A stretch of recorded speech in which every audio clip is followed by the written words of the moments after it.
आपको हम खबर देंगे। चेयरमैन PTI की जेर सदारत मरकजी कायदीन का अहम तरीन इजलास, मजमूई सियासी सूरत-ए-हाल, सियासी हिकमत-ए-अमली और आइंदा के अहदाफ पर तफसीली तबादला ख्याल किया गया। ख्वाजा नसीर से मज़ीद तफसीलात जान लेते हैं। ख्वाजा नसीर, इजलास की मज़ीद तफसीलात से आगाह कीजिएगा।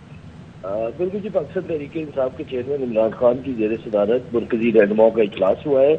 जबान पार्क में इस इजलास से खिताब करते हुए इमरान खान ने सुप्रीम कोर्ट ऑफ पाकिस्तान के साथ मुकम्मल तौर पर इजहार यकजहती का ऐलान किया है।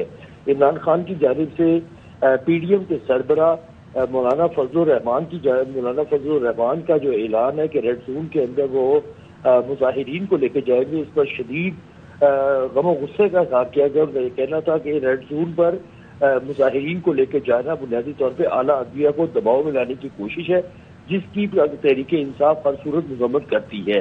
उन्होंने ये भी कहा कि इस वक्त आला अदलिया जो है उसके साथ इज़हार यकजहती कर रहे हैं, और क्योंकि मुल्क में आइन की बालादस्ती और कानून की हुक्मरानी के लिए आला अदलिया ही आखिरी उम्मीद है। जी, बहुत शुक्रिया ख्वाजा नसीर आपका।